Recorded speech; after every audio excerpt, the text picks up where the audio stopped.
Magandang umaga po sa ating lahat. Muli maraming salamat sa Diyos sa pagkakataon na binigay niya sa atin upang tayo po ay magkasama-sama muli sa ating pong pananambahan sa Diyos. Ano po? Yung mga ngayon po ay araw ng linggo at araw po ng pagsamba, kaya tayo narito upang sambahin ang ating Panginoon. At bahagi po ng pagsambang ito ay ang pag-aaral at pagbubulay-bulay ng Kanya po mga salita. Kaya ngayon po ay dadako po tayo sa pag-aaral ng salita ng Diyos.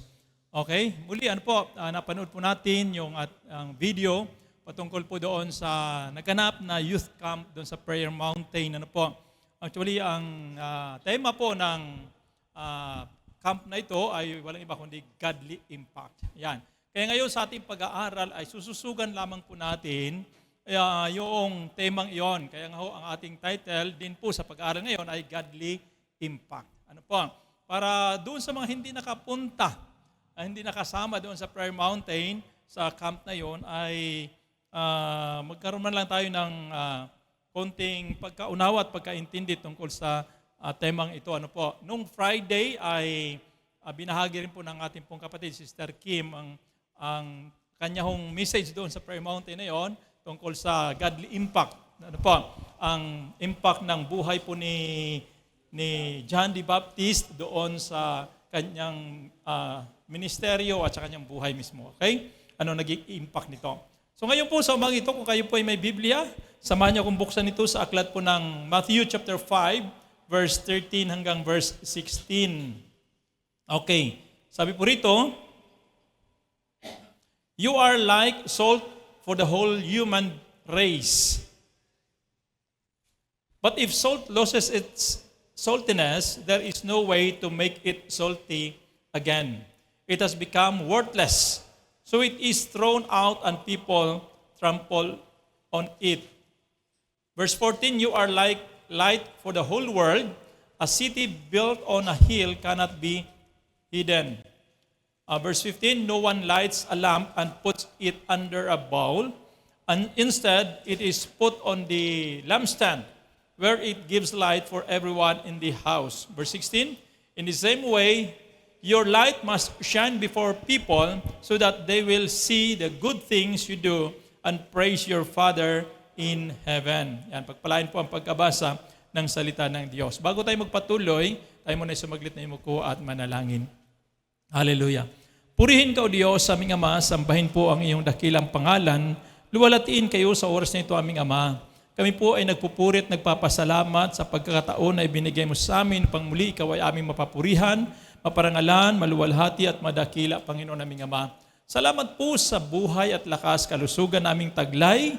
Salamat sa iyong biyaya, grasya at pagpapala. Salamat, Panginoon naming Ama, sa umagang ito na kami muli ay narito upang ikaw ay papurihan, sambahin, O Diyos, sa aming mga buhay. At ngayon po sa umagang ito, salamat din po dahil kami po ay may pagkakataon upang tunghayan, pag-aralan, pagbulay-bulayan ng inyo po mga salita. Dalangin nga lamang po namin, nawayin nyo kami pangunahan at samahan, pagpalain nyo kami, O Diyos, aming Ama, sa pamamagitan ng mga salita mo. Hayaan mo, Diyos, na inyong Santong Espiritu ang siyang mamahayani sa aming pong kalagitnaan, magturo sa amin at magpalaho sa amin, aming Ama. Hayaan mo, Diyos, ang mga salita mo, ito nawa ay magbigay ng pagpapalaho sa bawat isa sa amin upang lalo pa kami magkaroon ng impact o impluensya, Panginoon, sa hindi lamang sa mundong ito, kundi sa lahat ng tao na dadalhin mo po sa buhay po namin. Aming Ama, pinagkatiwala po namin sa inyo ang kabuuan ng aming pag-aaral na ito. Pinagkatiwala po namin sa inyo ang kabuuan sa pangalan ni Jesus. Ito po aming samot na langin. Lahat ay magsabi ng Amen at Amen. Purihin po ang ating pong Panginoon. Okay? Muli sa ating pong pagsisimula, sabi nga nito, many people wish to be remembered. Okay? But only few genuinely live in a way that truly matters. Ano po? Marami daw po mga tao ang talagang gustong maalala ang kanila pong buhay, pero kakaunti lang daw po yung tao na talagang gustong mabuhay sa totoong dapat ipamuhay. Ang iba ay gustong maalala, doon sa sa pamamagitan po ng kanilang kasikatan, sapagkat ganito po tayo sinusukat ng mundo. Ganito sinusukat ng mundo ang impact ng tao. Sa pamamagitan po ng kasikatan, minsan naman ay sa pamamagitan po ng dami ng followers, minsan sa pamamagitan po ng kanilang fortune o kaya yung kanilang tagumpay sa buhay, kanilang mga tinangkilik sa buhay. Minsan doon sinusukat ng tao ng mundong ito, ano po ang impact. Kaya pag sinabi pong impact, ito po ay parang influence, ano po, o kaya epekto doon sa mga tao. Kaya kung ating pong titingnan, minsan ang iba ay gustong maging sikat, ano po, sapagkat pag sinabing sikat ay marami na ang mga naniniwala sa kanya, ibig sabihin po noon ay malaki ng kanyang impact. Okay? O kaya naman yung iba ay gusto nilang makilala sa pamamagitan po ng kanilang ng mga tao, sa pamamagitan po ng marami pong tagasunod. Kaya nga yung iba, halimbawa sa mga vlogger, ano po, ay talagang nagsusumikap na magkaroon ng maraming pong followers, di ba? Kaya nga ang iba ay million of followers na kasi iniisip nila na lahat ng ito ay magiging daan para sila po ay magkaroon ng impluensya doon sa mga tao, di ba? So, yung iba naman ay sa magitan ng kanilahong mga pag-unlad, pag-yaman sa buhay, kaya para sila ay masasabi na talagang mayroon silang impact. Pero lahat ng ito, sabi nga, lahat ng ito ay nagtatapos. Nagtatapos, ano po? Sapagkat ang tao, kahit pag-aano siya kasikat, kahit gaano pa siya kadami ng sumusunod sa kanya at naniniwala sa kanya, pag namatay ang tao, paglipas ng panahon, sa simula lang maalala, pero paglipas ng panahon, ito'y makakalimutan din. Makakalimutan din. Ano po? Kaya sa ating kasaysayan sa mundo, ano po, marami po mga tao ang nagkaroon na ng impluensya sa ibang tao. Pero hindi lahat ng mga taong ito ay hanggang ngayon naaalala. Ang iba nakalimutan na. Pero may mga tao naman na talagang simula't simula, nagkaroon sila ng impluensya sa ibang mga tao at hanggang ngayon ay hindi pa rin nakakalimutan. Kaya nga ang mga taong ito na ating pong sinasabi, ito yung mga taong na mayroon pong eternal value, yung kanila pong impluensya sa ibang tao. Ano po? Kaya nga ito yung mga tao na talagang nanilbihan sa Diyos. Kaya sa Biblia, marami po tayo makikita ng mga tao na talagang nagkaroon ng influence sa hindi lamang sa ilang tao, kundi sa maraming tao sa mundong ito, na hanggang ngayon ay atin pa rin silang naaalala. At naaalala pa rin sila ng maraming tao sa mundo. Sapagkat ang Diyos, sabi nga, God measures impact by faithfulness. Ano po? Doon sinusukat ng Diyos ang influence o impact doon sa katapatan. Kaya marami sa Bible, ang hanggang ngayon ay naaalala pa rin dahil sa kanilang katapatan. Halimbawa yung mga heroes of faith, di ba? Naalala po natin, sila yung mga tao nagpakita talaga ng katapatan sa Diyos. Kaya hanggang ngayon, naaalala pa rin ang kanila pong mga ginawa noon. Ang kanilang mga ginawa noon. Ano po? Ang isa pa, sabi nga, God measures impact by fruitfulness. Yan, sa pamamagitan po ng pagiging mabunga. Di ba? Ang isang, halimbawa, ang isang puno, kapag ito ay wala bunga, minsan na kinakalimutan na. Pero pag nakita mo minsan ang punong yon, nahitik sa bunga, minsan hindi mo makakalimutan. Ano po? So, ganoon din sa ating pong buhay. Kaya nga, tayo po, sabi ng Bible sa John chapter 15, pinili ko kayo upang hindi kayo ang pumili sa akin, ako ang pumili sa inyo upang kayo ay mamunga at dumami. Ano po? Ang inyong bunga at manatili ang inyong pong bunga. So, doon na sinusukat ng Panginoon ang ating pong impact, ano po, doon sa iba, sa pamamagitan po ng pagiging mabunga natin through our fruitfulness. At higit sa lahat, sabi nga, sinusukat ng Diyos ang impact by influence for eternity. Yan. Bakit? Kasi nga tayo bilang tao, maaaring magkaroon tayo ng impact sa ilan o sa kaninuman. Pero ang tanong, ito ba ay pangwalang hanggang impact? Ang gusto ng Diyos talaga na makita sa atin, yung tayo po ay magkaroon ng influensya sa iba sa pangwalang hanggan. Na ibig sabihin, hanggang sa kabilang buhay ay dala-dala natin yung impact na yon. Hanggang sa kabilang buhay ay maaalala tayo. Kaya yan nga ang mga tao sa Biblia na mababasa natin na sila po ay talagang umabot hanggang sa kabilang buhay ang kanilang influensya. Okay? Sabi nga, we don't need a platform to make an impact. Ano po? We just need a life surrendered to God. Kasi nga, minsan, di ba, naniniwala tayo, sumusunod tayo sa isang tao, maging sa leader ng ating pong bansa, ano po, kapag sila po ay mayroong magandang plataforma. For example, pag sinabi po ng presidente, ito po yung plataforma ko. Pag nakita po natin maganda, yun, naniniwala tayo, sumusunod tayo sa Kanya. Pero pag pangit ang plataforma, minsan hindi siya sinusundan. Okay? Pero yun ay sa pamantayan ng mundo. Pero sa pamantayan ng Diyos, ang gusto talaga makita ng Diyos sa atin ay isang buhay na nakasuko sa Diyos. Ano po? A life that is surrendered to God. Kapag nakita ng Diyos na ang buhay mo ay talagang totoong nakasuko sa Kanya, doon tayo magkakaroon ng real impact. Ano po? Doon tayo magkakaroon ng real impact. Ano po? Kaya nga katulad ng ating pong sinabi, na sa banal na kasulatan, marami po tayong makikitang mga tao nagkaroon ng godly impact or real impact. Ano po? It's all because sila po ay nagsuko ng kanilang buhay sa Diyos. Yan. Kaya ngayon sa ating pag-aaral sa umaga ito, tingnan po natin at himayin po natin yung ating pong teksto na binasa po sa Matthew chapter 5 tungkol doon sa salt and light of the earth. Ano po? Ang una na ating pong titingnan ay yung the call to impact. Okay, lahat tayo ay tinawag ng Diyos. Kayo ba naniniwala na kayo tinawag ng Diyos? Amen. Una, dapat natin maintindihan na mayroon pong iba't ibang antaso ng pagkatawag sa atin. Una, tinawag tayo unang-una ng Diyos para maligtas. Di ba? Pangalawa, tinawag tayo ng Diyos para mamuhay na may kabanalan, maging katulad ng ating Panginoon Kristo. Ano po? Pangatlo, tinawag tayo ng Diyos para sa ministeryo. So habang tayo po'y tinawag ng Diyos, mula sa pagkaligtas hanggang sa pamumuhay, hanggang sa pagmiministeryo, gusto ng Diyos na tayo po ay magkaroon ng impact, magkaroon ng impluensya sa iba. Kaya yung influence na ito, yung impact na ito, ay hindi po ito para sa pastor lang. Hindi po ito para sa mga manggagawa lang. Hindi ito para sa mga elders lang, kundi para sa lahat ng mga mananampalataya. Okay, sabihin po natin sa ating katabi, para sa iyo rin ito. Yan. Kasi tinawag ka ng Diyos. Tinawag tayo ng Diyos para magkaroon po ng impact. Doon sa Matthew chapter 5, verse 13 hanggang verse 14, sabi doon, you are the salt of the earth. Di ba? Tapos binanggit din po sa verse 14, you are the light of the earth. So mga kapatid, ang sinasabi po rito ay we are chosen to influence. Ano po? Pinili tayo ng Diyos, tinawag tayo ng Panginoon, pinili niya tayo para tayo po ay magkaroon ng impact sa iba, magkaroon ng impluensya sa iba. Kumusta kaya tayo? Kumusta sarili mo? May dating ka ba? Sa iba? May impluensya ka ba?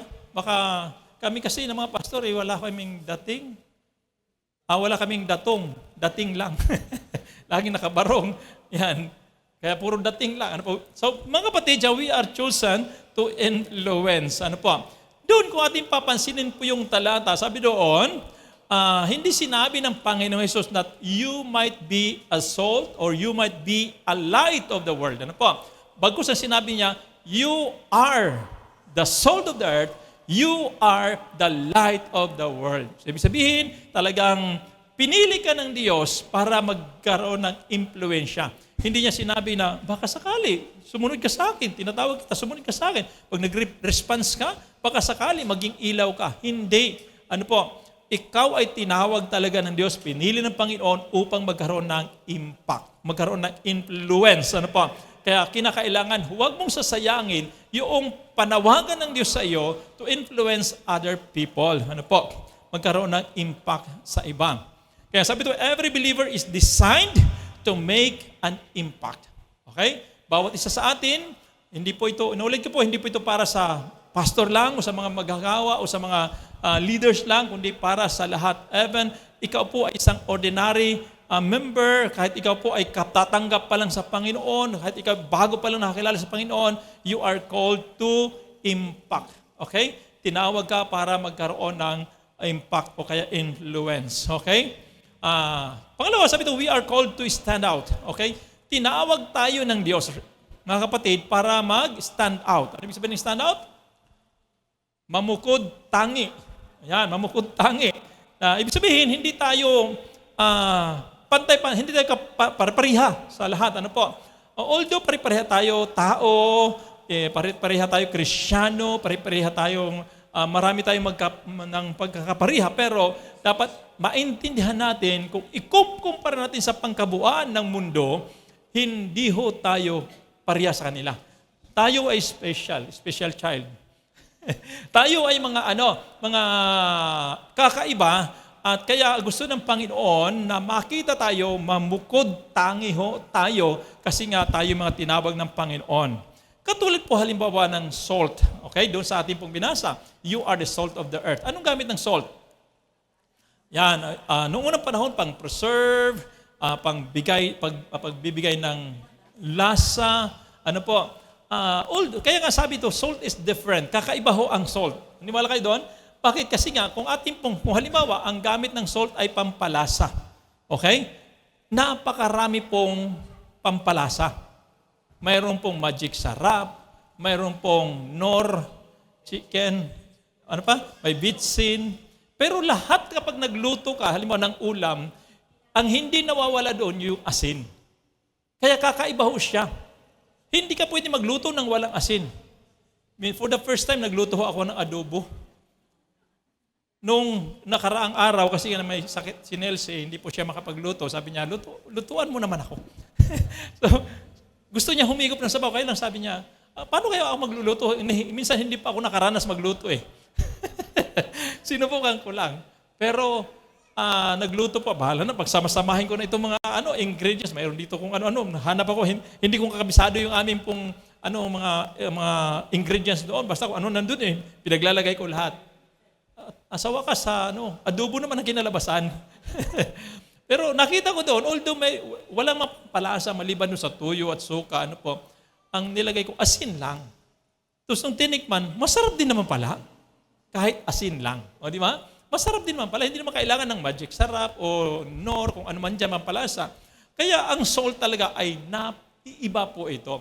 Kaya nga ito'y gustong sabihin po sa atin mga kapatid, nung sinabi ng Panginoon, you are the salt of the earth.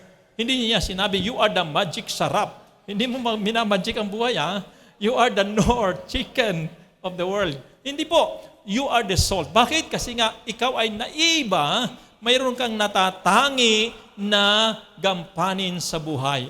Yun ho ay walang iba kundi ang magbigay ng influensya sa iba. Okay? Then, pangalawa, nung sinabi ng Panginoon, you are the light of the world, ano bang gamit ng ilaw? The light shines in darkness. Yan, di ba? Kaya dapat nating maintindihan na ang ilaw ay napaka-importante. Napaka-importante. Pag sinubukan mong patayin lahat ng ito, ng ilaw na iyan, tapos lalong-lalo doon sa kusina, pagpapasok ka, mangangapa ka. Sobrang dilim po dito pagka wala hong ilaw. Maniwala ho kayo. Sobrang dilim. Lalo na kapag sarado itong bintana, lalo na pag pumunta ko doon sa kusina, wala kayong makikitang liwanag ho doon kapag pasok. Kahit tanghaling tapat, madilim na madilim po doon. Kaya napaka-importante nung ilaw o liwanag ho doon. Kaya nga, ma-appreciate mo kahit malabo ho yung malabo po yung ilaw, basta mayroong ilaw, doon mo lang siya ma-appreciate mga kapatid. Kaya dapat nating tandaan, napakahalaga po ng ilaw. Sabi nga, ang ilaw ay siya yung nagsa-shine o na tumatanglaw sa kadiliman. Nagkakaroon lamang ito ng halaga sa panahon po. Yung ilaw nagkakaroon lamang ng halaga kapag madilim. Sa palagay nyo, yung ilaw na ito, halimbawa, doon mo sa gitna ng kalsada ilalagay. Hoy! Sorry. Doon sa gitna ng kalsada mo ilalagay. Halimbawa, yung ilaw na yon, mayroon ba siyang halaga? Wala. Di ba wala rin siyang kwenta. Ang mas maliwanag yung araw kaysa sa diyan. Kaya nagkakaroon siya ng halaga sa lugar na kung saan ito po ay madilim. So ganyan po. Sabi ito, we cannot impact the world if we are identical with the world. So ang sinasabi kasi, yamang tayo po ay salt of the earth and light of the world. Ibig sabihin, magkaroon tayo ng impact sa mundong ito. Kasi ang binabanggit earth, tapos world, ibig sabihin, ito'y tumutukoy sa mundo talaga, mundo na hindi po yung literal na mundo, kundi sa tumutukoy sa mga tao na nakapaligid po sa atin. Kaya dapat tayo magkaroon ng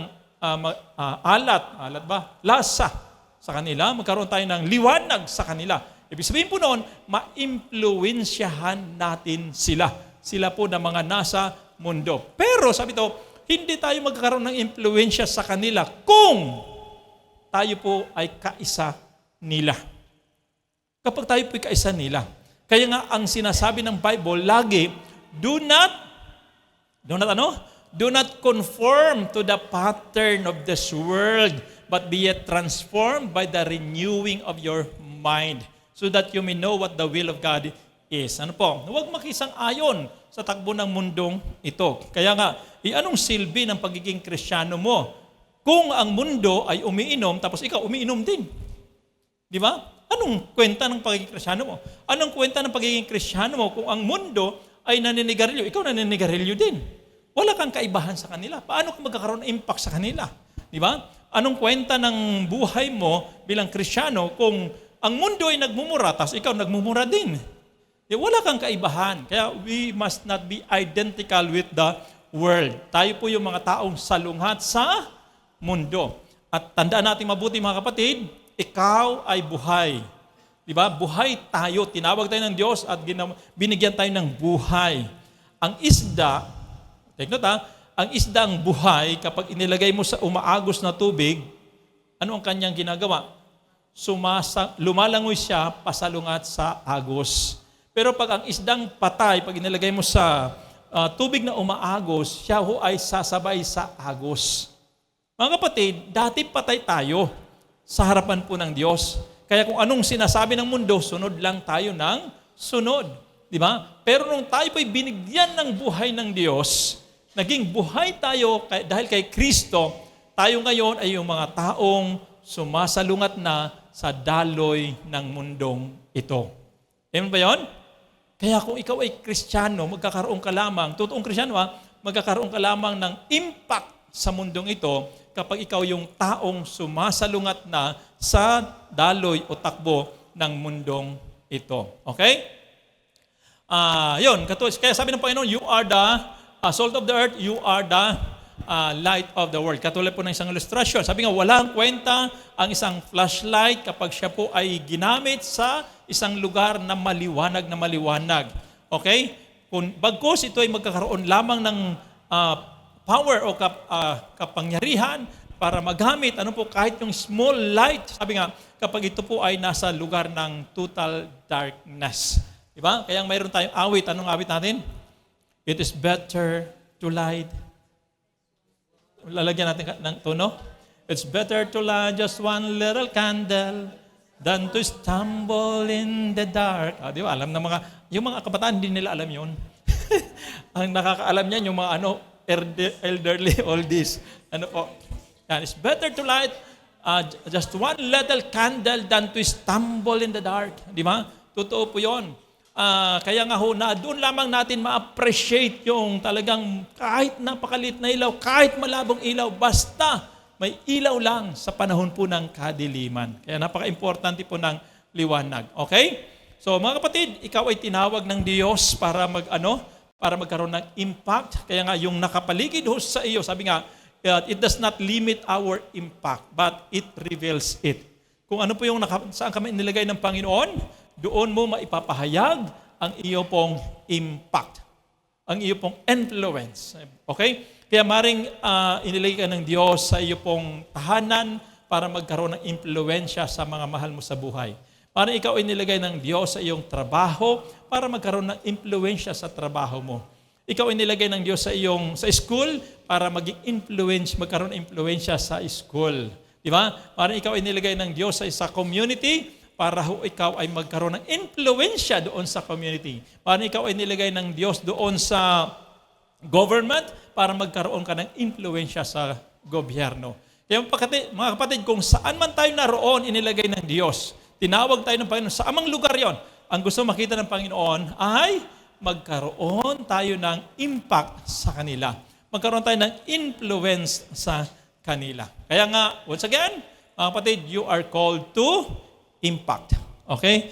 Tinawag ka ng Diyos para magkaroon ng impact. Okay? Yun ang number 1, impact 1. Pangalawa, impacto.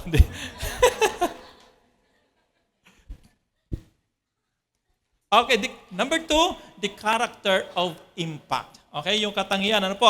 Sabi sa 1 Timothy chapter 4 verse 12, do not let anyone look down on you because you are young. Ito sinabi ng ni Apostol Pablo kay Timoteo, bilang pastor.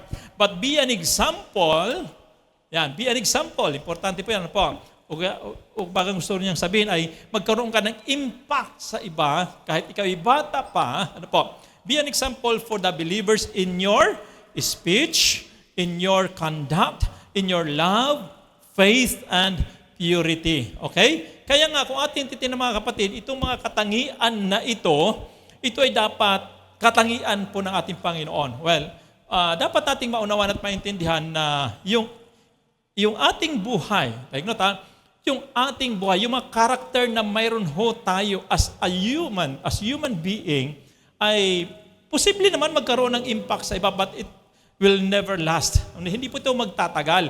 Hindi po ito habang buhay. Ang tunay na impact talaga na character na magkakaroon ng impact sa iba, yung character na nagre-reflect galing sa Panginoon.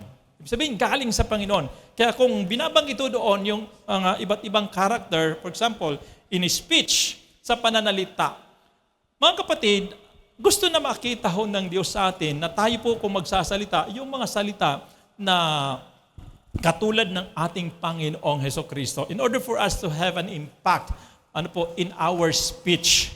Kaya kung magsasalita man lang tayo mga kapatid, huwag na po natin gamitin yung mga salita na hindi galing sa Panginoon. May mga salita kasi ang mundo. Di ba? Makamundong mga salita. Marami po yan, mga salitang makamundo. Ang gusto natin mangyari, kung ikaw ay Kristiyano, dapat ang gagamitin mong mga salita, yung mga salita na pang-Kristiyano. Yan, di ba? Pang-Kristiyano. Siyempre, pag Christian ka, dapat ang mga words na yung binabanggit, yung mga pang-Christian din. Tulad po halimbawa ng praise the Lord, hallelujah. Di ba? Dapat yun maririnig ho sa atin. Kristiyano tayo di ba? Hindi yung makamundong mga salita. Ano ba makamundong salita na alam nyo? Yan, pagmumura, yun ay common yan Ha? Gusto mag-sample pa? Hawak po ang beat. Pangalawa, in conduct. In conduct. Sa ating pong sa pamumuhay po natin, sa ating pag-uugali, kinakailangan, yung pag-uugali natin naka-reflect din po ito sa ating Panginoong Hesukristo. Mayroon tayong kanya-kanyang ugali di ba? Mayroon tayong kanya-kanyang pag-uugali sa buhay na ito. Pero hindi yun ang gusto na makita ng Diyos sa atin, yung pag-uugali na katulad ng ating Panginoon Kristo. Kaya nga, yun lagi natin sinasabi na isa sa panawagan sa atin ng Panginoon para mamuhay katulad ni Kristo, ayon sa kanyang katangian. Di ba? Kaya nga yung fruit of the Holy Spirit, yun dapat natin ipinamuhay sa buhay. Ano pa? In love, sabi to, sa pamagitan ng pag-ibig. Kaya yung pag-ibig mo ay dapat yung pag-ibig na katulad ng Panginoong Hesukristo. Ano sabi ng Biblia? Dito kayo makikilala. Kapag kayo'y magmamahalan, okay? If you love one another, ano sabi? Yan. Kapag nagmahalan kayo sa isa't isa, malalaman ng lahat na kayo'y mga alagad ko. Di ba? If you love one another. Malalaman ng lahat. Ibig sabihin, yun ang magbibigay sa atin ng impact. Hindi po yung pagmamahal mo, kundi yung pagmamahal na galing po sa Panginoon. Di ba? Doon nila malalaman na ikaw ka talaga ay disciple o tagasunod ni Kristo. In faith. A life that reflects Christ in faith. Yan, sabi ito, yung sa pananampalataya, tanda po natin mabuti, marami pong mga tao ang naniniwala ho sa Diyos. Pero hindi lahat ng naniniwala ho sa Diyos ay nagkakaroon ng impact sa iba. Ang mababasa natin, makikita natin sa Biblia na talagang nagkaroon ng impact through their faith ay yung mga heroes of faith sa Hebrews chapter 11. Diba? Kaya nga, ang buhay nila hanggang ngayon ay talagang naaalala pa rin natin. Sinusundan pa rin natin kasi nga kahit sila ay namatay dahil po sa kanilang pagsunod sa Panginoon, ay yung buhay nila ay may dating pa rin sa atin hanggang sa ngayon. Kaya nga sila po yung mga taong ang buhay nila ay nakareflect sa ating pong Panginoon yung kanilang pananampalataya ay nakareflect sa ating pong Panginoon. Okay? Kaya importante po yun. At saka, isa pa, sabi ito, a life that reflects Christ in purity. Yan, di ba? So alam po naman natin na tayo bilang Kristiyano, gusto natin na manatiling pure ho ang ating pong buhay. Ang trend kasi ng mundo, ay binabaliwan na po yung purity. Di ba? Sa ngayon, sa ating pong panahon, mga liberal na po yung mga tao. Ano po? Liberated. Ayan, yung mga tao. Bago magpakasal, ay kinakailangan ay may laman muna. Nasubukan muna. Ayan, di ba ganun ng mga tao ang mundo ngayon di ba? Kaya yung iba, live-in muna, sama-sama muna, subok-subok muna, pag napatunayan na pwede na, saka lang magpapakasal. Hindi yun ang dapat na makita ng Diyos sa atin. Sabi nga, bago ka humarap sa altar, bago ka humarap sa altar, dapat ay napanatili yung purity mo. Kaya nga ho, yung mga babae, yung mga babae, sino babae ho dito? Mga dalaga pa. Huwag kayong bibigay hanggat hindi kayo ikinasal. Bakit? Kasi nga, hindi kayo harap sa Diyos na pure. So, ang gustong makita ho sa atin as Christian, ay humarap man tayo sa mundong ito, humarap man tayo sa mga tao, dapat makita nila, kung gusto natin magkaroon ng impact, dapat makita sa atin yung purity. Yung purity talaga. Kaya masarap ang magpakasal. Mga kabataan, masarap ang magpakasal na pure sa harapan po ng Diyos. May pagmamalaki ka talaga. Di ba? Pero kung ikaw ay marami ng karanasan, tapos harap ka sa Panginoon, hindi mo maipagmamalaki ang iyong sarili. Maring sa ibang tao na hindi nakakaalam, magmalaki ka, pero sa Diyos wala kang maipagmamalaki. Kaya importante po yung ating pong character, kung gusto natin magkaroon talaga ng real impact. Pangalawa, na gusto makita sa atin, yung life that lives consistently. Tayo bilang mga tao, tayo bilang mga tao, hindi tayo consistent sa ating pong buhay. Kaya nga, lalo-lalo bilang Pilipino, ang tawag sa atin ay mga ningas-kugon. Di ba? Mga ningas-kugon, magaling lang ho tayo sa simula, pero yung consistency ng buhay, lalong-lalo na yung pamumuhay para ho sa Diyos, hindi ho natin minsan napapanatili. Di ba? Minsan, Kristiyano kapag linggo, pag Lunes ay hindi Kristiyano, Miyerkules, hindi Kristiyano, pag Biyernes, medyo Kristiyano, pagdating ng linggo, Kristiyano ulit. Hindi ho talaga natin na-maintain, okay? Pero mga kapatid, kung gusto magkaroon talaga ng impact ng ating pong buhay, we must live consistently. Mamuhay na talagang tuloy-tuloy. Kaya nga sabi ito, impact is created daily, not just in one moment. Okay? Hindi po ito nangyayari sa isang pagkakataon lang. Ito ay nade-develop. Kinakailangan araw-araw mamuhay tayo na ng makadiyos. Mamuhay tayo ng makadiyos. Kahit Lunes, Martes, Miyerkules, Huwebes, Biyernes hanggang Sabado, hanggang Linggo. At pag-ikot ng Linggo, ay dapat Kristiyano pa rin tayo. Okay? Kaya ang totoong impact ay hindi po nangyayari sa isang pagkakataon lamang. Okay? Mga kapatid, sabi ito, people may doubt what we say, but they cannot dispute the way we consistently live. Yan. Minsan, bagamat sinabi ng Bible na from the abundance of the heart, the mouth speaks. Diba? Alam natin yon? Na ibig sabihin kung ano po yung nilalaman ng puso, yun ang ating mga sinasabi. Pero may mga pagkakataon, take note mga kapatid, may mga pagkakataon na yung sinasabi natin ay taliwas doon sa ating buhay. So anong tinitingnan ng tao? Yung ating sinasabi o yung ating pamumuhay? Yung pamumuhay natin. Bakit? Kasi may mga taong, kung tawagin natin ay stage actor. Mga hypocrites. Yung mga artista. Halimbawa, yung mga artista, sila ho ay umiiyak sa entablado, pero ang totoo, masaya ho sila. May iba naman, masaya sila sa entablado, pero malungkot ang kanilang buhay. Ang tawag daw na stage actor. Sa biblical na pananalita, yan ang mga hypocrites, katulad ng mga Pariseo. Kaya hindi sa lahat ng pagkataon na yung from the abundance of the heart, the mouth speaks, minsan yung sinasabi natin ay hiwalay doon sa ating totoong buhay. Kaya ang gustong makita talaga sa atin ng Diyos, hindi lamang yung ating mga sinasabi, kundi maging yung ating pamumuhay mismo para magkaroon talaga ng impact. Madali lang naman tayo paniwalaan ng tao depende sa ating mga sinasabi. Pero kapag pinanood ang buhay mo 24 hours, ang tanong ay magkakaroon ba sila ng impact? O magkakaroon ka ba ng impact sa kanila? Ma-influensyahan mo ba sila? Kaya minsan, ang tao ay hindi mo ma-influensyahan dahil lang sa sinasabi mo. Lalo sila na-influensyahan kapag nakita nila ang uri ng buhay mo. Kaya nga, mamuhay tayo. Ayon po sa katangian na mayroon po ang Diyos. Okay? Sabi nga sa isang illustration, a cracked bell cannot produce a clear sound. Diba? Yung basag daw po na palanggana o kampana, kampana ay hindi po makapagbibigay ng malinaw na tunog. Yan. Anong may bibigay niya tunog? Siyempre, basag siya. Di basag din ang tunog. O, di ba? So, ganyan din po daw ang ating pong buhay. If our lifestyle are inconsistent, hindi consistent, our message becomes unclear. Di ba? Kapag hindi malinaw ang ating pong pamumuhay, hindi rin malinaw ang ating pong mensahe sa buhay. Di ba?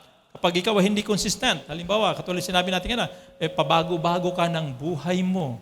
Minsan Kristiyano ka, minsan faithful ka, minsan hindi ka faithful. Hindi malinaw ang mensahe ng buhay mo. Kaya less impact ang nangyayari. Walang dating minsan ang ating pong buhay. Kaya kinakailangan maging consistent tayo. Kung sinabi mong Kristiyano ka, dapat tuloy-tuloy hanggang sa mamatay, Kristiyano ka pa rin. Amen ba yan? Yeah. Ayaw nyo ata eh. Gusto nyo lang habang buhay. O mga kapatid, ang gusto natin sabihin, kung Kristiyano ka ngayon, hanggang sa mamatay, dapat Kristiyano ka pa rin. Amen? Di ba? Hindi yung habang buhay lang ay Kristiyano ka. Pero dapat hanggang kamatayan, handa kang matumayo at manatili bilang Kristiyano. Kasi minsan, ang kadalasan saka lang taaalala yung ating pong impact, influence kapag tayo po ay patay na. Saka lang doon lang na lumalabas yun eh. Di ba? Totoo naman talaga yun eh, di ba? Habang buhay ka pa, wala pang pumapansin sa iyo eh. Di ba? Pag patay ka na, nilalamayan ka na, doon lang naglalabasan yung dating mo sa mundo, sa mga tao na impluwensyahan mo. Di ba? Totoo naman talaga yun. Mayroon pa kayong na puntahan na lamay na ang pinag-uusapan ay di ba mga pinag-uusapan, ay itong taong ito, ang bait niya. Di ba? May mga tribute eh. Ang taong ito ay noong buhay pa siya, ay ganito ang kanyang nagawa ho sa akin. Di ba? Mga ganun ang pinag-uusapan. Di ba? Wala hong nagsasabi doon na itong taong ito, ang daming utang nito sa akin. Wala hong, wala hong paniningil doon. Di ba?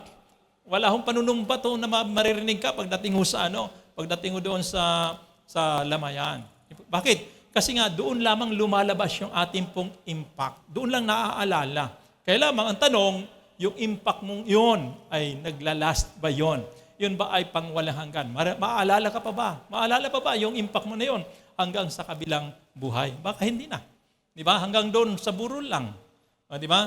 Kaya napaka-importante po ng ating pong influence sa ibang tao.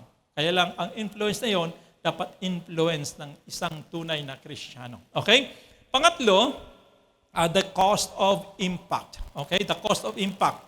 Sa Luke chapter 9 verse 23, sabi doon, and he said to all, if anyone would come after me, let him deny himself and take up his cross daily and follow me. Okay? So ano pong ating papapansin at makikita ho mula dun sa talata? Sabi ito, impact requires sacrifice. Sabihin po natin, sacrifice.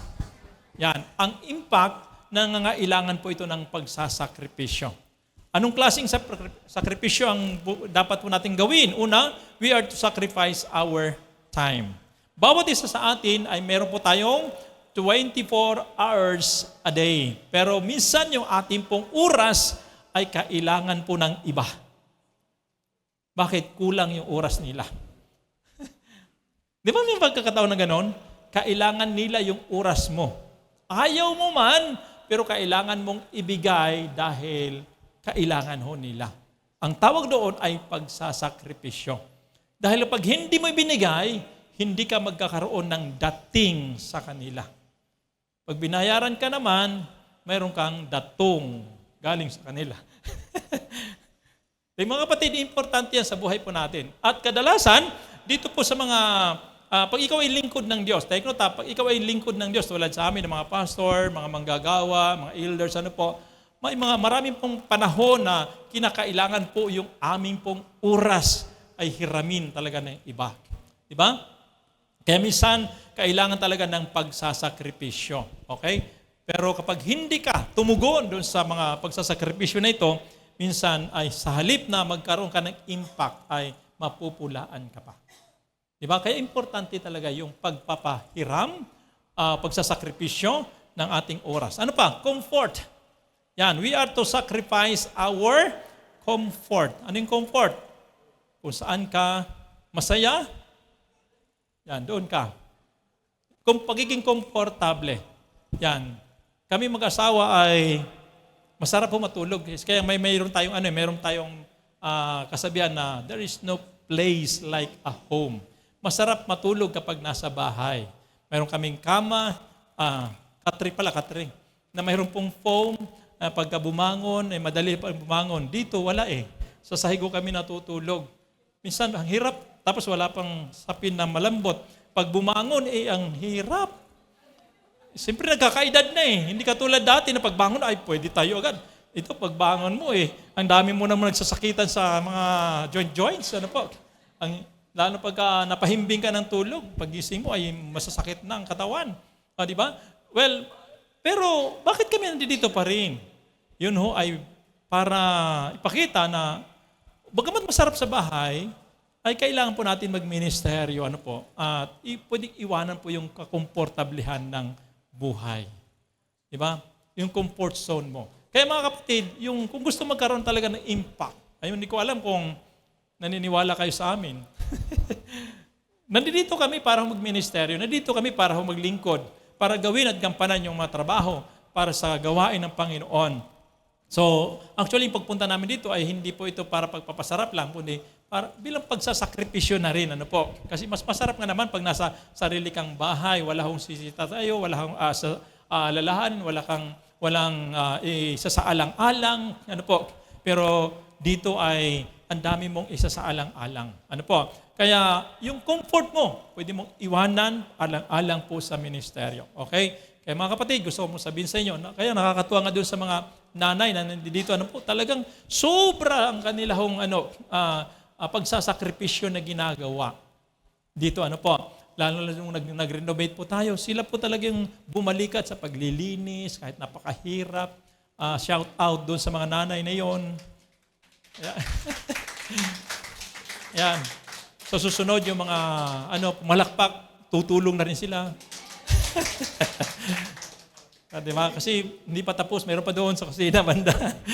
Tatrabahuin. Diba? Talagang nandoon yung kanilang pagsasakripisyo at higit sa lahat, yung sarap kaya doon sa bahay nila, di ba? Masarap sa bahay nila kaysa sa dito. Pero ngayon, mas masarap-sarap na ngayon kasi medyo maganda-ganda, maliwalas na po yung ating lugar. Darating panahon, mas maganda pa ito pag lumaki-laki hanggang doon. Di ba? Kaya patuloy lang ho tayo na magsakripisyo. Okay? Then sabi pa rito, we are to sacrifice our personal desires. Yan. Kung gusto natin na magkaroon ng impact, maging personal nating mga sariling kagustuhan, ay dapat natin isakripisyo. Okay? Pangatlo, pangalawa, sabi ito, impact requires courage. Nangailangan po ito ng tapang sapagkat kapag tayo po ay duwag, ay hindi ho tayo magkakaroon ng talagang real impact. Sabi ito, standing for truth is not always popular. Okay, ganito po yan, mga kapatid, na hindi porke ginagawa ng lahat ay ang isang bagay, iyon na ho yung tama. May mga pagkakataon na kahit ginagawa ng lahat o ng marami, mali pa lang. So ikaw na naninindigan doon sa tama kahit nag-iisa ka lang, ikaw po yung tama. Naintindihan? Ibig sabihin na Hindi porke ikaw lang nag-iisa, ang gumagawa ng bagay na tama ay mali ka dahil ginagawa ng iba. Hindi ginagawa ng iba yung ginagawa mo. Nalalabuan ba kayo? Hindi, tama naman yung sinasabi ko eh. Di ba? Kaya nga, hindi laging, pero ito dapat natin maintain, hindi laging popular ang isang bagay na tama. May mga panahon na kahit nag-iisa ka lang, dahil ikaw lang ang tumatayo sa katotohanan, ay dahil tama ka, hindi ito sinasang-ayunan ng marami. Pero dapat ka pa rin manindigan. Kasi kapag ikaw ay tumayo sa katotohanan, ikaw yung totoong magkakaroon ng real impact. Basta nasa tama ka. Pero pag sumabay ka doon sa karamihan na nag-aakalang tama, ikaw ay mayroon ding tama. May tama ka rin. Di ba? Kaya dapat ay manindigan ka talaga. Kahit hindi laging sikat, hindi ka laging popular sa iyong pagpapasya. Basta alam mong totoo, ay manindigan ka doon. Kaya nangailangan po ng tapang. Okay? Sabi po, living for God means going against the flow. Yan, di ba? Ang pamumuhay para sa Diyos, ibig sabihin po noon ay sumasalungat sa daloy. Katulad natin binanggit kanina sa Romans chapter 12, do not conform to the pattern of this world, but be yet transformed by the renewing of your mind. Huwag ka sumang-ayon sa mga takbo ng mundong ito. Ano po ang takbo ng mundong ito? Yan, ang mundong ito ay umiiral sa kanila yung lust of the flesh, lust of the eyes, pride of life. Ano po? Yan, mga makamundong bagay, huwag nating susundan yan. Kasi nga, pag ginawa natin yan, hindi tayo nabubuhay para sa Panginoon. Sabi pa rito, if we are terrified of the world, we cannot change it. Diba? Kapag takot tayo na manindigan, takot tayo sa mundong ito, okay? Hindi natin mababago ang mundo. Kaya, ang hinahanap talaga ng Diyos sa atin, isang tao na tumatayo sa katotohanan na ninindigan para siya'y magkaroon ng impact or influence sa mundong ito. Okay? Tuloy po tayo. Isang ilustrasyon. Sabi ito, a seed must be buried before it can grow. Diba? Nakita niyo yung Nakita niyo yung seed? Halimbawa, buto ng munggo. Kapag isang munggo, inilagay mo sa ibabaw ng lamisa, kahit abutin pa yan ng taon dyan, hindi yan tutubo. Di ba? Pero kapag ito ay inilagay mo sa lupa, sa tubig, inilagay mo sa lupa, diniligan mo, kinabukasan, tutubo na po iyan. So anong gusto po natin sabihin? Sabi ng Biblia, maliban na ang isang butil ay malaglag sa lupa at mamatay, hindi siya tutubo, hindi siya dadami. Diba? Kaya ibig sabihin, kailangan talaga natin mamatay sa ating sarili, para tayo po ay makapag-produce ng buhay sa iba. Kaya sabi ito, if we are not willing to die to self, diba? Hindi tayo handang mamatay para sa ating sarili, we will never produce life in others. Yan. Kaya doon minsan tinitingnan ng Diyos sa atin. Kung gusto mong mamunga ng sagana, gusto mong dumami, kinakailangan mamatay ka muna sa iyong sarili. Kasi nga, hindi po pwede na mamunga ang isang seed, na hindi po namamatay. Kailangan magsimula muna siya sa kamatayan. Ganon, di ba? Ang Panginoon Jesus, namatay muna siya. Kaya tayo mga bunga, naging Kristiyano tayo. Di ba? So, ganon din po. Tayo kailangan daw mamatay muna bago tayo dumami talaga. Bago talaga tayo ay magkaroon ng influence sa iba. Kung gusto natin mas marami ang maliligtas, kinakailangan handa tayong mamatay para sa ating pong sariling kagustuhan. Diba? Ano sabi ng Bible? Ang sino man ibig na sumunod sa akin, sabi niya, kinakailangan niyang i-deny ang kanyang sarili, pasanin niya ang kanyang cross araw-araw at sumunod siya sa akin. Sabi ng Panginoon. Okay? Pang-apat, panghuli, the consequence of impact. Pag sinabi pong consequence, ito yung resulta. Pag nagkaroon ka ng impact, ano ang magiging resulta nito?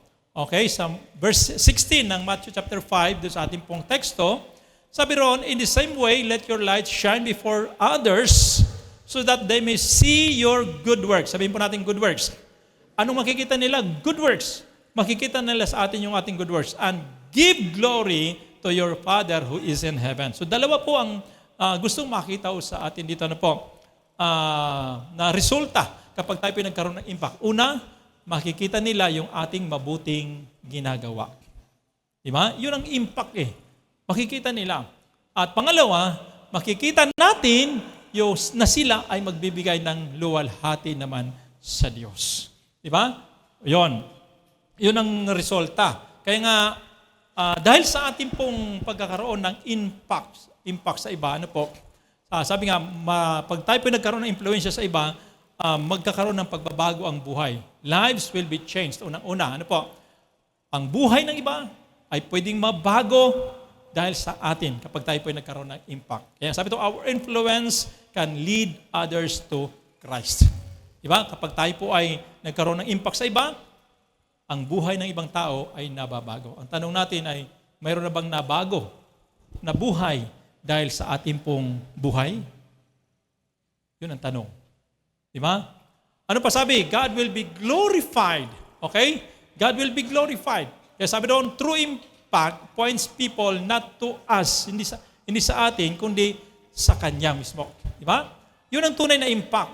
Hindi tayo ang sinusundan ng tao, kundi ang sinusundan ng tao ay walang iba kundi ang Diyos. Diba? Yun ang tunay na impact na hinahanap ng Diyos.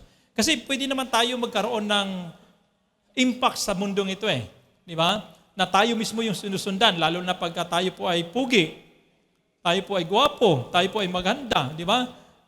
Maraming tao susunod sa atin. Tayo magaling, maraming tao susunod sa atin. Pero, baka sa atin lang sumusunod. Pero, ang gustong makita ng Diyos, yung susunod sa Kanya ng dahil sa impact mo. Di ba? Kaya ang tanong, marami na ba ang sumunod sa Panginoon dahil sa buhay mo? Baka mamaya ay wala pa rin. Okay?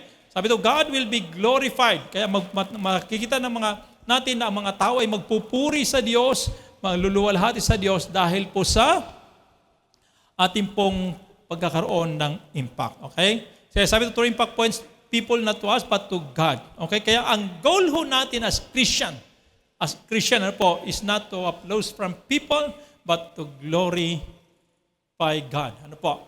Yun ang ating pong goal sa buhay. Hindi para tayo po ay palakpakan, kundi para magbigay ng luwalhati sa Diyos. Diba? Minsan, ang tao pinapalakpakan Diba? Kaya lamang hindi lahat ng palakpak ay mabuti. Ang gusto ng Panginoon ay palakpak na talagang para ho sa Kanya. Yung nagbibigay luwalhati sa Kanya. May palakpak din na nakamamatay. Alam mo yung palakpak na nakamamatay? Sabi po nung nanay na lamok, sabi na, anak, huwag kang pumunta sa mundo ng mga tao. Kasi delikado. Ang anak ay matigas ang ulo. Matigas ang ulo ng anak. Ipumunta pa rin siya doon sa mundo ng mga tao. Pagdating ho doon, ay pinapalakpakan siya. Pagdating sa mundo ng mga tao. Nakaligtas naman siya. Yan. Pag uwi niya, ano anak, kumusta? Naku, nanay, sabi mo mapanganib. Masaya ho doon sa mundo ng mga tao. Pinapalakpakan ako, nanay. Yan, pinapalakpakan ako nila. Pero ang sabi ng nanay, anak, yan ang palakpak na nakamamatay. Ito yung pinapalakpak. Yan. Kaya huwag niyong isipin na minsan pag pumapalakpak tayo ay para sa Panginoon. Mayroon minsan pumapalakpak, pumapatay lang pala ng lamok. Doon sa office, maraming lamok doon Minsan, hindi na sumasabay sa palakpak ng kanta Sumasala dahil doon sa pagpatay pala ng lamok ang nangyari. Well, mga kapatid, tayo po ay dapat magkaroon ng influence sa iba. Okay? Katulad po ng moon. Saan kumukuha ng ilaw o liwanag ang buwan? Sa araw, di ba? It reflects from the sun. Diba? Kaya nga, halimbawa ito yung araw, tapos ito yung buwan. Ang buwan ay walang sariling liwanag. Diba? Ito po ay nasisinagan lang ng araw, tapos yung sinag na yun ay nagre-reflect sa earth, kaya nagkakaroon ng liwanag sa mundo pagdating po ng gabi, galing ho sa buwan yon. Okay? Pero ang totoong liwanag ay nanggaling po sa araw. So parang ganun din po tayo. Sabi ito, if our life should reflect Christ so clearly that people see Him, not us. So yung ating buhay daw po dapat ay nag-reflect kay Kristo para makita ng mga tao, hindi po tayo, kundi si Kristo. Amen ba yun? Hindi ho tayo ang dapat nakikita, kundi sino? Si Kristo ang dapat nakikita sa ating pong buhay. Kumusta ka? Kapag ikaw ay humarap sa mundo, kapag ikaw ay nabubuhay sa mundong ito, ano po? Ang tanong, si Kristo ba ang nakikita sa iyo? O ang sarili mo pa rin?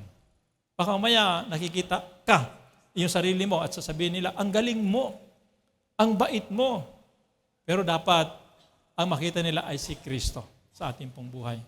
So, paano mangyari? Paano mangyari? Pag sinabing ang galing mo, ang gagawin natin, dahil sa Diyos yan. Kapag sinabing ang bait mo, sabihin natin, dahil sa Panginoon yan. Diba? Sa Diyos pa rin ang papuri at pagluwalhati doon sa ating pong buhay. Okay? Sa ating pagtatapos, sabi rito, at the end of our life, the question will not be how successful were we. Ano po?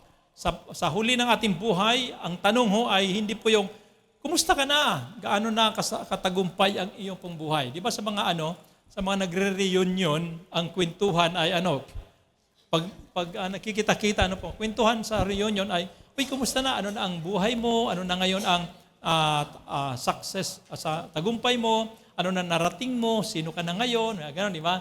Yan ang mga usapan pagdating ho sa mga reunion. Pero ang totoong buhay sa bandang huli, sa ating buhay, ay hindi ho gano'n ang ating pag-uusapan. Ano nang narating ko, ano natapos ko, ano po ang na-achieve ko sa buhay. Hindi po, kundi ang usapan ay how much impact did we make for God? Yun ang ating pong yun ang tanong sa bandang huli ng ating pong buhay. Okay? Gaano karami na ang na-impluwensyahan po natin sa buhay para ho sa Diyos? Okay? So yun ang tanong. Tayo lang ang sasagot. Ano po? At isa pang tanong, sabi ito, who is being influenced by my life? Sino ba ang na-impluwensyahan ko na sa buhay kong ito? Okay? Sino na ang na-impluwensyahan nyo? Ito ba ay yung magulang? Ito ba yung kapatid? Ito ba yung iyong anak? Ito ba yung kapitbahay? Ito ba yung mga kapitbahay? Okay, ito ba yung mga kasama mo sa trabaho? Ito ba yung mga kasama mo sa school? Ito ba yung mga kaaway mo? Yan, nagkaroon ka na ba ng impact sa kanila? Or hanggang ngayon ay natitisod pa rin sila sa iyo? Di ba? Or hanggang ngayon ay ayaw mo pa rin ipakita ang totoong buhay mo sa kanila. Kasi wala kang dating sa kanila. Hindi ka nagkakaroon ng real impact. Yan. Kaya hindi lamang sa mga mahal natin sa buhay, kakilala at kaibigan, kundi sabi ng Biblia, maging sa ating mga kaaway, kailangan po natin magkaroon ng dating o impact sa kanila. Para sila ay makakilala sa Panginoon, maligtas po sila. Gusto nyo ba maligtas maging kaaway nyo? Di ba? So magkaroon lang tayo ng impact sa kanila. Sabi nga ng isang Kristiyano, pastor, ayaw kong i-share yung gospel doon sa aking kaaway kasi ayaw ko siyang mapunta sa langit. Oo. Ayaw mo siyang mapunta sa impyerno. Kasi kapag napunta sa langit, ay parang impyerno na rin yun. Magkasama niya doon sa langit, parang impyerno na rin yun. Kasi ayaw niya makasama yung kanyang kaaway. Pero mga kapatid, hindi dapat ganoon. Tayo po ay dapat magkaroon ng dating o impact sa ibang tao, maging sa ating mga kaaway. And other question, sabi ito, am I drawing people closer to God or farther away? Yan. Ako ba ay nakapaglalapit ng tao sa Diyos o nagpapalayo ng tao sa Diyos? Pwede ba mangyari yon? Pwede ba mangyari yon na yung buhay natin ay nakapagpapalapit ng tao sa Diyos? Pwede yon. Pwede rin ba na mangyari na ang buhay natin ay nagpapalayo sa tao sa Diyos? Pwede rin po mangyari yon. Kaya it's either of the two, mamili tayo doon. Saan tayo naroon? Nakapagpapalapit ba tayo ng buhay ng iba sa Diyos or nakapagpapalayo? Ibig sabihin, marami bang tao nakakilala sa Panginoon dahil sa iyo? O maraming tao ang natitisod dahil sa iyo? Di ba? Yun lang naman ang tanong ho natin. Pero ang gusto ng Panginoon ay magkaroon tayo ng influence, magkaroon ng impact sa iba. Sabi dito, one life surrendered to God can change many lives. So ang hinahanap lang talaga ng Diyos, magsisimula lamang doon sa buhay na talagang nakasurrender sa Kanya in order for us to have an impact doon sa buhay po ng marami pong tao. Okay? Sa huling pagkakataon, huling ilustrasyon na po, meron po isang lalaki daw po, matanda na siya, nagtanim po ng puno. Pero alam niya, dahil matanda na siya, na hindi na niya ito mapapakinabangan. Hindi na siya pwedeng gumawa ng upuan sa ilalim po nito at maliliman. Ano po, dahil sa kanyang katandaan. Pero, sabi nito, years later, others enjoyed its fruit and rest. Diba? Hindi siya nakinabang. Ang nakinabang sino? Yung mga susunod na henerasyon. Diba? Ganyan naman yon. Kapag kayo po ay edad na, nagtanim kayo ng isang puno, halimbawa mangga, hindi nyo na mapakinabangan yon. Pero yung susunod na henerasyon, sila yung makikinabang. Ang tawag doon ay, ano po, yung mga ganon, parang godly impact. Na ibig sabihin, hindi ikaw ang nakinabang, kundi iba. Diba? Kaya buhay po natin, yung buhay natin, ay hindi po para sa ating sarili. Gusto ng Diyos na magkaroon tayo ng dating. Yung sinabi ng Panginoon, you are the salt of the earth, you are the light of the world, hindi para ho sa atin yon, para ho sa iba. Iba ang makinabang sa buhay po natin. Okay? Sabi nga, we may not see all the results now, but what we do for God today will echo through eternity. Diba? Maring yung ating mga ginagawa, mga kapatid, ay hindi natin nakikita ang resulta nito ngayon. Pero sabi nga, anuman ang ating mga ginagawa, kung ito'y para sa Diyos, ano po, ito po ay mag-i-echo. Ano ba Tagalog nun? Sa eternity. Aalingaw-ngaw at maaalala pa rin, madadala pa rin natin hanggang sa eternity. Di ba? Umalingaw-ngaw nga. Di ba? Totoo po yun, di ba? Basta gumawa lang tayo ng tama, gumawa lang tayo mabuti, mamuhay lang tayo para sa Diyos. Hindi man natin makita ngayon na tayo pala ay mayroong impact sa iba. Pero darating ang panahon, doon malalaman po natin pagdating sa kabilang buhay. Kaya ang tanong natin ay ganito, pagdating sa kabilang buhay, halimbawa, nasa kabilang buhay na tayo, mayroon kayang lalapit sa iyo at magsasabi, brother, sister, salamat ha, nang dahil sa buhay mo, narito ako sa langit ngayon. O kaya naman, mayroong lalapit sa iyo, sister, brother, nang dahil sa buhay mo, muntik na ako malaglag sa impyerno. Sana walang ganun. Ano po? Muntik na ako nalaglag sa impyerno. Buti na lang sinalo ako ni ano.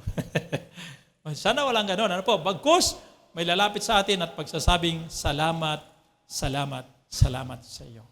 Diba? Magkaroon tayo ng impact sa iba. Purihin natin ang Panginoon. Sige po, palakpakan natin ng Diyos sa oras na ito. Tayo po lahat ay magsitayo at magpasalamat tayo sa Panginoon.